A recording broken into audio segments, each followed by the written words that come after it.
खाने की चीज़ों से डर लगने लग पड़ा है। लाहौरियों को खोता भी खिला दिया गया, डड्डू भी खिला दिए गए। सामने एक मुर्दार जानवर पड़ा हुआ है जिसकी वो बदबख्त इंसान खाल उतार रहा था। उसको जैसे पता लगा कि यहाँ पे मीडिया टीम्स और पंजाब फूड अथॉरिटी की टीम्स आ गई तो वो पूरा जानवर छोड़ के फरार हो गया। उस जगह में एक तो स्मेल बहुत ज़्यादा थी। तमाम अहबाब ने कहा कि इन पे तो पहले FIR हो चुकी है, यहाँ पे यही काम अरसा दराज से यही काम है। सैकड़ों सुंडियाँ रेंगती हुई नजर आ रही हैं। मेरे रंग, मैंने कहा ये क्या? हमें पुलिस वाले ने कहा था कि मुर्दार इसलिए कि इन लोगों को पहले भी पकड़ा जा चुका है। उसकी जगह जगह जिस्म पे धब्बे थे। मंडी में बैठे में यार, मंडी में ये काम है। ये हराम गोश्त पूरे लाहौर को खिला रहे हैं, पता नहीं हमें क्या क्या, गधा भैंसा पता नहीं कुत्ता क्या क्या खिला गए। कीड़े सुंडियां, गला सड़ा गोश्त, वहां पे खड़ा होना मुश्किल है। 2 फ्रिज पड़े हुए हैं, उसके अंदर जो गोश्त था उनमें जो सुंडियां मौजूद थी, जो डिफरेंट हशरात थे।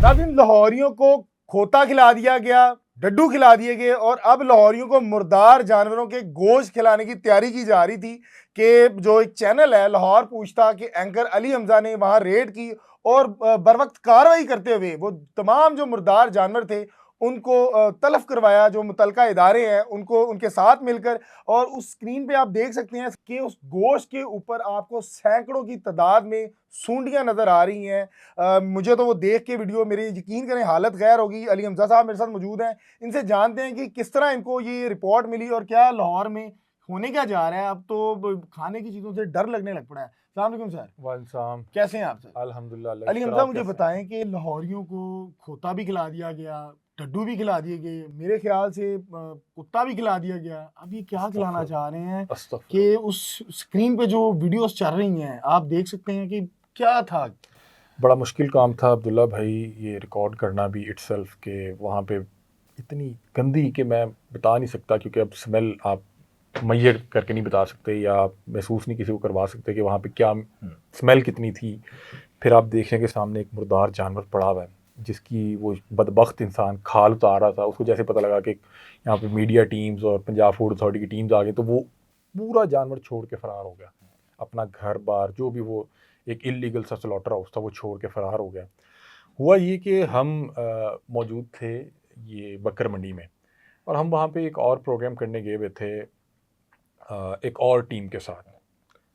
तो मेरे पास एक पुलिस वाले साहब आते हैं, उन्होंने दरख्वास्त की थी कि आपने मेरा नाम नहीं लेना। मुझे जानते थे, शायद उन्होंने कोई प्रोग्राम वगैरह देखा होगा। वो मेरे पास आए तो मैंने उनके आगे माइक किया। मुझे लगा शायद वो उसी प्रोग्राम में बात करना चाह रहे हैं, क्योंकि वो वहाँ पे जो हम प्रोग्राम कर रहे थे उसमें बहुत सी टीम्स मौजूद थी और पुलिस का स्क्वाड भी मौजूद था। वो आया, उन्होंने कहा मैं मीडिया पे बात नहीं करना चाह रहा, मैं आपसे वैसे बात करना चाह रहा हूँ। मैं कहा जी हुक्म करें। उसने कहा तुसी जो प्रोग्राम कर रहे हो ऐस तो ज़्यादा अहम चीज़ से पीछे हो रही। मैं की हो रहा है? उन्होंने कहा पीछे होना एक मुर्दार जानवर। मैं उन्हीं के एक्सेंट में बात कर रहा हूँ कि वो पंजाबी जो हमारी एक पंजाब की खूबसूरत ज़ुबान है उस अंदाज में ही वो मेरे साथ बात कर रहे थे। मैंने कहा पीछे होना मुर्दार जानवर टाया। मैं उन्होंने जाके तुसी मुर्दा जानवर कर रहे हो? तो कहता उसने छलांग लगाई, दौड़ लगा दी और सामने छत पे जाके मैंने कहा कि तुसी मेरा की कर लोगे। यानी कि पुलिस वाले से वो बदतमीजी कर रहा है और वो चला गया। तो उन्होंने कहा कि तुसी पीछे क्यों नहीं जाते? मैं कहा चले जाते हैं। पुलिस वाला मुझे कह रहा है आके ऑफ रिकॉर्ड ये कह रहा है। मुझे उनका नाम भी याद है, लेकिन उन्होंने रिक्वेस्ट की थी कि मेरा नाम नहीं लगाना, आपने मेरा नाम चलाना नहीं है। क्योंकि मैं जब हमने ये उस जगह पे जाके वो बाकायदा तौर पे प्रोग्राम किया तो मैं चाह रहा था कि आप गुफ्तगू करें, आपका क्रेडिट है। उन्होंने कहा यार मुझे क्रेडिट नहीं चाहिए, एक जो मसला था वो मेरा ख्याल रिपोर्ट होना चाहिए था। अब वो वहाँ से फ़रार हो गया। इन्होंने कहा कि मेरे साथ चलें, तो हमारे साथ उस टाइम फूड अथॉरिटी की टीम मौजूद थी। मैंने उन्हें कहा कि पीछे वो बता रहे हैं कि इलीगल स्लॉटर हो रहा है, मुर्दा जानवर है, आप साथ। उन्होंने कहा नहीं हम ऐसे नहीं जा सकते। ये तमाम अहबाब चले गए, मेरे साथ कोई 7-8 लोग थे। हमने खुद ही हिम्मत करते हुए उन पुलिस वाले साहब के साथ हम पीछे चले गए। हम गए तो वहाँ पे देखा है कि अब वो फ़रार हो चुका हुआ था। वहाँ पे लोगों ने कहा कि वो भाग गया, वो पुलिस वाले को देख के भाग गया। और जैसे ही हम अंदर गए तो वो देखा कि पूरा एक जानवर जो है ना वो वहाँ पे पड़ा हुआ है, उसकी वो खाल उतार रहा है। जिस टाइम वो पुलिस वाले गए तो वहाँ से भागे, मतलब कि उसकी आधी की खाल उतरी हुई थी। और अब उस जगह में एक तो स्मेल बहुत ज़्यादा थी और उस जानवर की रंगत बता रही थी कि ये शायद एक्सपायर्ड जानवर था, जिसको यहाँ पे देखिए अभी खाल उतर रही है, आधी खाल उतरी है। तो हमें भी पता है कि हम भी कुर्बानी करते हैं, तो अभी चंद रोज़ पहले तो कुर्बानी की थी हमने, मतलब ईद के 4-5-7 दिन लेकिन बाद की अली बात है। हमजा भाई मुझे बताइएगा कि आपने किस तरह ये जज मैं कर लिया बताता कि ये हूँ, मैं मुर्दार बताता हूँ, जानवर है? हमने नहीं जज किया। हमें एक तो सबसे पहले था कि इलीगल स्लॉटरिंग नहीं होनी चाहिए, ठीक है, इलीगल है, ये अलाउ ही नहीं है, ठीक है। एक वो हो रहा है, हमें पुलिस वाले ने कहा था कि मुर्दार इसलिए कि इन लोगों को पहले भी पकड़ा जा चुका है, इन पे पहले भी FIR है, और जैसे मैंने उसे किया वो फरार हो गया। देखें कि एक शख्स अपना 4-5 लाख का जानवर छोड़ के फरार हो गया, और दूसरी उसकी रंगत बता रही है, उसकी जगह जगह जिस्म पे धब्बे थे, ठीक है, और उसके बाद जो उसका बैक हिस्सा था वहाँ से एक गुब्बारा नुमा चीज़ बाहर आई हुई थी। उससे ये पता लग रहा था कि शायद ये हामला थी और ये शायद डिलीवरी का वक्त था, और वो दौरान डिलीवरी शायद मेरा ख्याल है हलाक हो गई थी। तो अब वो जो भी उसका मालिक था वो फौरी तौर पे लेके भागा होगा। इस तरह के बदबख्तों का लोगों को पहले पता होता है, लोगों के तबेले हैं जिन्होंने गाय भैंस रखी होती है, जानवर रखे होते हैं, तो ये एक बड़ा जानवर अगर अल्लाह ना करे किसी का एक्सपायर हो जाए तो 5-6 लाख रुपए का नुकसान है। तो कभी आप मुझे बताएं, आज तक आपने किसी जगह पे किसी बड़े जानवर की लाश पड़ी देखी है? कभी भी नहीं देखी। कभी भी नहीं देखेंगे आप। जिसका 5-6 लाख का नुकसान हो जाता है वो फौरी तौर पे इस तरह के बदबख्त ढूंढते हैं जो चंद पैसों के एवज उनसे खरीद लेते हैं। वो कहते हैं हमारा 6 का 5 लाख का फ़र्ज़ करें एक जानवर है, तो वो ये लोग उनसे चंद हज़ार में ख़रीद लेते हैं, या फ़र्ज़ करें 60-70-80 हज़ार रुपये में वो ख़रीद के ले आए, या 1 लाख रुपये में ले आए। उसका होता है कि मेरा 5 का नुकसान हुआ, चलो लाख तो आ गया, कुछ तो आ गया ना, रिकवर हो गया। सस्ते में बेच दिया, आ गया। वो लोग क्या करते हैं, फौरी तौर पे खाल उतार के मंडी में बैठे में, यार मंडी में ये काम हो रहा है। उनके लिए कितना मुश्किल है, बड़े जानवर के 4 पीस करेंगे, जहाँ मर्जी खड़े करके, जहाँ मर्जी जिस मकान में मर्जी और बेच देंगे। बाकायदा तौर पर उस पर स्टैंप भी लगाई जाती है स्लैटर और की। सर वो स्टैंप किसने देखनी है? अगर फर्ज करें बाजार में 1200 या 1500 गोश्त बिक रहा है, आप 800 रुपये में रख के बेच दें, किसने स्टैंप देखनी है? नॉर्मल लोगों का ये तासुर होता है कि नहीं यार, कि इन्हें हराम थोड़ा बेचना है, एडा थोड़ा खबीस होएगा, लेकिन वो इतनी खबीस होते हैं। क्वांटिटी कितनी थी? अब मैं बता रहा हूँ कि पूरा ही जानवर था ना, और बड़ा जानवर था, मतलब कि जो नॉर्मली अभी कुर्बानी पे 6-7-8 लाख का जानवर बिका है ना, वो जानवर था, मतलब बड़ा एक जानवर लग रहा था, जो हामला भी था, और उसका जिस्म बता रहा है कि ये एक्सपायर्ड था। अब हमने फौरी तौर पे पंजाब फूड अथॉरिटी की टीम्स को दोबारा फ़ोन किया, हमने कहा भाईजान यहाँ पे इलीगल स्लॉटर हो रहा है, और वहाँ पे सिर्फ एक नहीं था, एक जानवर का चमड़ा उतर के पड़ा हुआ था, उसकी लाशें पड़ी थी, उसका गोश्त लेके जा चुके वैसे। अभी तक हमें इस पूरे प्रोग्राम की हसास चीज़ का पता नहीं लगा था, वो मैं अब आगे जाकर बताता हूँ कि वो क्या था। हमने टीम्स बुला ली, हमने कहा टीम्स आती हैं, उन्हें बताते हैं कि ये देखिए इलीगल स्लॉटरिंग हो रही है और ये जानवर ठीक भी नहीं लग रहा, तो आप आके, क्योंकि कंफर्म उन्होंने करना, लेकिन वहाँ पे मौजूद तमाम अहबाब ने कहा कि इन पे तो पहले FIR हो चुकी है, यहाँ पे यही काम है, अरसा दराज से यही काम है। अब मैं उतनी देर में पंजाब फूड अथॉरिटी की टीम का इंतज़ार कर रहे हैं, तो बाहर वो जो इलाइशें और वो अंदर जो भी उनकी वो वेन्स वगैरह होती हैं वो पड़ी हुई थी, तो उनकी उस गंद के साथ एक और कुछ एक ढेर सा लगा था, उसके ऊपर उन्होंने एक चादर और वो रखा हुआ था, एक तोड़ा नुमा। तो मुझे ये तासुर ये आ रहा था कि शायद ये भी इलाइशें इसको ज़रा ढका हुआ है। तो मैंने रिकॉर्डिंग के दौरान मैंने कहा कि दिखाएं ना, मैंने उठाया तो मैंने देखा नीचे गोश्त था, और वो इतना गलीफ, इतना गंदा था कि उसके अंदर वो आपने जो फ्रेम जिसकी बात कर रहे हैं, कि जिस फ्रेम में आपको सैकड़ों सुंडियाँ रेंगती हुई नज़र आ रही हैं, मेरे रंग उड़ गए। मैंने कहा ये क्या है? और वो फौरी तौर में, मैं जाहिर बात है कि आपको वो फौरी तौर पे वो एक खौफ का आंसर भी होता है, और आप फौरी तौर पे उस चीज़ से हटते। मैं हटा, मैंने कहा ये वो देखा, आपसे आप देखें कि टीवी पे देखना मुश्किल है, वहाँ पे मौके पे कितना मुश्किल काम होगा। उसी दौरान पंजाब फूड अथॉरिटी की टीम आई, उन्होंने आते कहा कि ये तो जानवर ठीक नहीं लग रहा है, इसकी स्मेल बता रही है, इसकी रंगत बता रही है। उसकी गर्दन भी नहीं पूरी कटी हुई थी। ये नॉर्मली जब मुर्दा जानवर करते हैं उसका गर्दन हल्की सी काट लेते हैं, ताकि अगर कोई आ जाए तो नहीं कहे भाई ना देखो हजे किता है, ज़िबा की। हजे किता ज़िबा।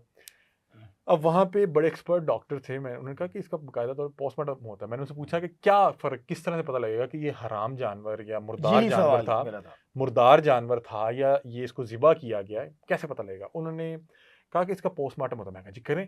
उन्होंने एक नाइफ़ पकड़ी और उस जानवर की डिफरेंट वेन्स पे कोई, हाँ, यानी कि उसके अगले टांगों के कोई वेन काटी, वो पिछले टांगों में, वो जैसे किसी वेन पे कट लगाते थे उससे खून रसने लग जाता था। उन्होंने कहा अब ये देखें कि इसका मतलब है कि अभी तक इसकी जो वेन्स हैं इसकी, उसमें ब्लड मौजूद है। इसका मतलब ये है कि जब इसका ये जो इन्होंने फ़र्ज़ी तौर पे गला काटा है, तो जानवर फड़फड़ाया नहीं, उसमें जान मौजूद नहीं थी। क्योंकि नॉर्मली क्या होता है कि जैसे ही आप किसी हेल्दी जानवर को ज़िबा करते हैं, तो वो फ़ौरी तौर पे फड़फड़ाता है, उसके पूरा जिस्म का जो खून है वो निकल आता है, और गोश्त की क्वालिटी का इन्हिसार भी इस पे होता है कि जिस जानवर के गोश्त में यानी कि जितना खून ड्रेन हो जाएगा उतनी उसकी क्वालिटी अच्छी होगी। उसने कहा अब ये देखिए इसकी मुख्तलिफ वेन्स में ब्लड मौजूद है, और उसके गाय के पीछे वो जो उसका पिछला हिस्सा था उससे गुब्बारा आया हुआ बाहर। कोई ऐसी भैंस को कुर्बान करना चाहेगा जो जो बच्चा हमला दे रही है, बिल्कुल। जो बच्चा दे रही है? आपको पता है कि भैंस में तो जो फीमेल भैंस होती है वो ज्यादा महंगी होती है, क्योंकि वो बच्चे के बाद उसका दूध नया हो जाता है, फिर उसने कुछ 8 माह साल दूध देना होता है। तो वो एक हामला भैंस थी, जो मेरा ख्याल है कि उन्होंने अब बताया, वो बता रहे हैं कि इसका वो पीछे जो चीज़ निकली हुई है वो, और उन्होंने कहा ये लगता है गिर गई थी, और ये मेरा ख्याल है कि जोर लगाते हुए ये नहीं बच पाई। तो वो फौरी तौर पे उठा के यहाँ पे ले आया। वो तबेला भी नहीं है कि वो वहाँ पे डिलीवरी करवा रहे थे। अब आप ये भी सोचें ना, बहुत से लोग कहेंगे कि हो सकता है वहाँ पे फौरी तौर पे उसकी आखिरी सांसें हो तो ज़िबा कर रही हो। भाई वो तबेला ही नहीं है, वहाँ पे जानवर है ही कोई नहीं, अलाउ ही नहीं है। अच्छा अली भाई, मुझे बताइएगा कि हम्म। आपको जिस तरह वो पुलिस वाले ने बताया हम्म। कि फलां जगह पे ये काम हो रहा बिल्कुल है, करीब था, आप एक गली ये छोड़ के था। बिल्कुल, इसका मतलब ये है कि वो असर सलूक के मालिक हैं। हाँ पुलिस हाँ, वाला भी डर रहा है वो ना कह रहा कि है मेरा कि नाम ना अब लीजिएगा। सुने, मैं बता रहा हूँ कि पंजाब फूड अथॉरिटी का एक अफसर हमारे साथ था, उसने कहा ये बात मेरी शिनाख्त के साथ नहीं कहनी, लेकिन उसने मुझे दिखाया उसको यहाँ से गर्दन कटी हुई थी। ये फूड अथॉरिटी का मुलाजिम बता रहा है, मुलाजिम नहीं, अफसर था, डॉक्टर था। अफसर था। उसकी गर्दन कटी हुई है, उसकी मतलब पुरानी कटी हुई है, स्टिचेस और वो लगे हुए थे। उसने कहा कि, मैंने कहा आप इन्हें पकड़ते क्यों नहीं है कि ये हराम गोश्त पूरे लाहौर को खिला रहे हैं, पता नहीं हमें क्या क्या गधा भैंसा पता नहीं कुत्ता क्या क्या खिला गए। अल्लाह माफ करे, भैंसा तो हलाल है, लेकिन अगर वो मुर्दा है तो वो हराम है। उसने कहा यार अली भाई, कुछ अर्सा पहले हमने इसी तरह रेड किया, उसने टोका उठा के मार दिया और मेरी आधी गर्दन कट गई थी। अल्लाह ने बचा ली, शारक बच गया। उन्होंने कहा हमारे साथ कोई फौरी तौर पे साथ पुलिस तो मौजूद नहीं होती, जितने पुलिस बुलानी है, ये लोग जो जिस चाकू छुरी से जानवर कर रहे होते हैं हम पे टूट पड़ता है। शायद क्या आपके साथ भी यही मामला होता मैं कह रहा हूँ कि वो उस पुलिस वाले की वजह से शायद पहले भाग गया हुआ था। हम फौरी तौर पे अगर अचानक पहुंचते तो हो सका वो डर के जिस छुरी चाकू से उस पे लगा हुआ है वो हमारे ऊपर चढ़ दौड़ता। अब मैं आपको बता रहा हूँ कि अब मैंने कहा यार ये क्या करें ना, उनके पास कोई उस तरह की वो उस टाइम फौरी तौर पे कोई वैन थी, अब इसको उठाना है। उन्होंने कहा ये हम तल्फ करेंगे, इसकी हालत बता रही है, इसकी स्मेल बता रही है, यहाँ के मौजूद कीड़े कि मकोड़े मुजरिम बता है। रहे हैं, ये मुजरिम सेहत है, ये हलाल नहीं। मैंने उसको साथ ये भी कहा कि यार ये आपने पहले टेस्ट करना है कि ये हराम है या हलाल है। अगर तो ये हलाल है फिर इसको ज़ाया ना करें, उसको वैसे कोई फाइन करते हैं, क्योंकि वो बंदा छोड़ के भाग गया, वो आया ही नहीं वापस। देखें जिसका 4-5 लाख रुपए का जानवर पड़ा हुआ वो छोड़ के भाग गया, चोर की दारी में तिनका ना, उसकी हिम्मत नहीं हुई। उन्होंने बाकायदा तौर पे वहाँ पे पोस्टमार्टम किया, उन्होंने कहा ये मुर्दा है। वहाँ पे जो मौजूद बाद में कसाई बुलाए गए कि उसको डिफरेंट पार्ट्स में कन्वर्ट करके रिक्शे में लोड करें। उन्होंने कहा ये आप स्मेल नहीं सूंघ रहे? उन्होंने कहा हम सारा दिन स्लॉटर हाउस में होते हैं, कोई 500-500 जानवर करते हैं, ये रंगत बता रही है, इस तरह की रंगत का हमने कभी जानवर नहीं देखा, ये उसकी रंगत बता रही है। वो देखी किसी तबेले में मौजूद थी जहाँ पे वो डिलीवरी के प्रोसेस से गुजर रही थी, और अब उसका कोई ऐसा मसला हो गया कि वो देखें ड्यूरिंग प्रेगनेंसी और डिलीवरी उसको उठा के यहाँ पे लेके आया। मतलब कि उसको वो आधा घंटा घंटा उसको लोड करने में लाने में लगा होगा ना, तो इसलिए वो कंफर्म थे कि ये मुर्दा है। और वहां पे जो मौजूद क्वालिटी ऑफ मीट थी, भाई कीड़े सुंडियां गला सड़ा गोश्त, वहां पे खड़ा होना मुश्किल है। तो वो फिर हमने सारा गोश्त, हमने कहा कि सिर्फ हम, यानी ये हमारी जिम्मेदारी है कि अब ये यहाँ से आप तल्फ करवाएं, इसको यहाँ से लेके जाएं। उन्होंने फौरी तौर पे वहाँ पे एक रिक्शा जो है वो लोडर मंगवाया, उस पर वो एक कुछ एक्सपर्ट्स मंगवाए, उन्होंने बड़े बड़े पीसेस करके उसको लोड किया, क्योंकि इतना बड़ा जानवर था कि उसको 10 बंदे नहीं उठा सकते। और लाहौरियों को भाईजान उधर मैं कह रहा हूँ कि सिर्फ चमड़ा उतरना था, चमड़ा उतरना था, उसको 4 पीस में करके उन्होंने, मेरा ख्याल है कि 10 कदम के वो कदम पे मार्केट है, बाहर फट्टे लगे हुए, वो पता ही नहीं लगना था किसी को कि मुर्दा है क्या। और ये कोई पहला या आखिरी नहीं था। अफसोस की बात बताता हूँ कि मैं आज दोबारा गया हूँ, हमारा मतलब कि आज दोबारा उधर गुजर हुआ, मैं कहा यार जाके देखिए सही कि कोई लोग मौजूद हैं या क्या। वहां पे आज भी चमड़ा पड़ा हुआ था, आज गोश्त नहीं था, आज भी काम हो रहा है, आज भी हो रहा है। अब मुझे नहीं पता मुर्दार था या क्या था, लेकिन आज भी वहां पे उन्होंने जो है गाय बदकिस्मती के साथ नाज़रीन हम उस मुआशरे में रहते हैं जिसमें यहाँ पे एक चीज और ऐड करूंगा, ये सिर्फ एक दुकान नहीं थी, एक गोदाम नहीं था। हम फिर साथ कुछ फासले पे दूसरी गली में गए, उधर इससे भी ज्यादा गलीज 2 फ्रिज पड़े हुए हैं, उसके अंदर जो गोश्त था उनमें जो सुंडियाँ मौजूद थी, जो डिफरेंट हशरात थे, वहाँ पे उन सीढ़ी पड़ी हुई है जो उसका वो गोश्त के हिस्से पड़े हैं, उस पर इतना कीड़ा मकोड़ा था, इतनी गंदगी थी, इतनी स्मेल थी, और पूरे गोदाम में खून ही खून, खून ही खून, और पता नहीं वो कब से बंद था। और ये गोश्त उन्होंने पता क्यों रखा हुआ था कि ईद गुजरी थी, ईद के बाद होटल जो इस तरह की जगह होती हैं जहाँ पे ये इस तरह बेकार गोश्त या हराम गोश्त बांटते हैं, या जो भी इनका नेटवर्क जिस तरह भी काम करता है, ईद के 22 बंद थे। ईद पे हर बंदे के घर गोश्त होता है, गोश्त तो वो ये इंतजार कर रहे थे कि जैसे ही 1-1.5 हफ्ते में दोबारा होटल खुलते हैं, ये होटल में जाके इसका उन्होंने कीमा कर देना था। आप देख नहीं सकते। उन्होंने कहना था ले जी खिलाएं लाहौरियों को, प्रोटीन खिलाएं। 20 रुपए का कबाब, 20 रुपए 30 का का कबाब, कबाब। 50 रुपए का शुहारा, पता नहीं क्या क्या हमें खिलाई जा रहे हैं कंपटीशन के नाम पे। बिल्कुल बिल्कुल बिल्कुल नाज़रीन, बदकिस्मती के साथ हम उस मुआशरे में रहते हैं जिसमें इंसान तो हैं लेकिन इंसानियत नहीं है। नाज़रीन, इस मामले को इस तरह कहा जाता है कि जब भी कोई जानवर मर जाता है या उसको चोट लग जाती है, जख्मी हो जाता है, तो कसाईयों की जुबान में उसको शिकार कहा जाता है। जब कॉल की जाती है तो उसको बताया जाता है कि एक शिकार अवेलेबल है। इसके उसकी पूरे कीमत दलाल मौजूद होते हैं। बिल्कुल मैं उनको बिल्कुल एक डीलर्स नहीं नेटवर्क कहूंगा, है, दलाल मौजूद नेटवर्क है होते हैं। इसका। और ये हर कसाई भी ऐसा नहीं है, ये चंद बदबख्त हैं, उनका पूरी मार्केट को पता जो इसकी होता है। खरीदारी करते हैं और हाँ जी, बाकायदा वो तौर पर खरीदारी इनकी मुर्दे जिम्मेदारी जानवर करते होती है कि इसको ज़िबा करके फलां जगह पे इसको पहुंचाना है। हाँ जी, ये जिम्मेदारी होती है उस डील के अंदर। हाँ जी, मैं बता रहा हूँ कि ये आज भी हो रहा होगा। और ये लोग फिर जिंदा जानवर नहीं करते, इनका कारोबार ही ये है कि पूरे लाहौर में जहां पे कहीं पे मुर्दार जानवर होगा, उन्हें पता होगा कि फलां बंदा ये काम बीमार करता है। होगा, हाँ, जितना लागर भी होगा, बीमार। मतलब कि जो जिन्हें पता है कि जिन्हें सरकारी स्लॉटर हाउस में नहीं ज़िबा मेडिकल करवाया फिटनेस का बिल्कुल। सर्टिफिकेट नहीं मिलना, वो फिर इधर पीछे ही होने। मेरी आला कौम से गुजारिश है कि ये जो इदारे बनाए गए हैं ये क्या काम कर रहे हैं, क्या इलीगल जो स्लॉटर हाउस हैं उनको किसने देखना है? वहाँ जो जानवर ज़िबा किए जा रहे हैं इलीगल उनको इसलिए करार दिया गया है कि वहाँ इंस्पेक्शन नहीं होगी। भजन इलीगल इसलिए है कि कोई भी हमें अपना पता नहीं पता है ना, चलेगा। हमें अपना पता है। ये इलीगल नॉर्मली किसी भी प्राइवेट प्लेस पे या ये जो मंडी है वहां पे हर शख्स को स्लॉटरिंग इसलिए मना कर दी गई कि ये इसी तरह करते थे, लोगों के मुर्दार जानवर करते थे। 100 बार पकड़ा गए, कहीं किसी कोई गधा कर रहा है, कोई कुत्ता कर रहा है, तो गवर्नमेंट ने कहा आप एक जगह पे आके स्लॉटर करेंगे, यहाँ पे मेडिकल जो उसका फिटनेस सर्टिफिकेट है वो देंगे, सरकार की जो है जेर निगरानी निगरानी स्लॉटर होगा, स्टैंप लगा के लाहौर में बिकेगा। ये अभी भी वही काम कर रहे हैं, अपने अंदरों में घुस के। मेरी बात सुने, लेकिन इसका जिम्मेदार कौन है? जिम्मेदार इंतजामिया भी है, इंतजामिया भी है, और वो खुद बदबख्त भी है कि हम लोग खुद फिरौन है, हम लोग खुद शैतान है। अब एक और चीज बताता हूँ, एक और आपको इसमें चीज बताता हूँ कि जिस हमने गोदाम को पकड़ा उसके गेट के आगे एक बरामदा था और वहां पे ड्रेनेज सिस्टम भी मौजूद था, लेकिन वो वहां नहीं कर रहा, वो पीछे कमरे में जाके वो उसको उसकी खाल उतार रहा है। क्यों? कि बाहर कोई ऊपर छत खुली भी है, कोई अपनी छत से देखेगा। अब बात समझ रहे? नॉर्मली आप कोई भी जानवर ज़िबा करना हो खुले जगह में करते हैं ताकि गन समेटना आसान हो।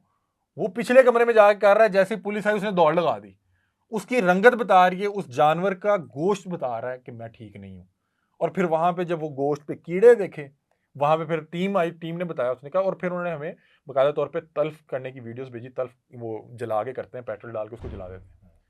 तो वो उन्होंने हमें बाकायदा तौर पे वीडियोस भेजी। और इस पूरी कार्रवाई में तकरीबन, मैंने पूछा कितना गोश्त, उन्होंने कहा तकरीबन ये 1000 से 1200 किलो है, लेकिन इसके अलावा भी गोश्त मौजूद था। उन्होंने कहा इसके अलावा हमारे पास रिक्शे में जगह नहीं है।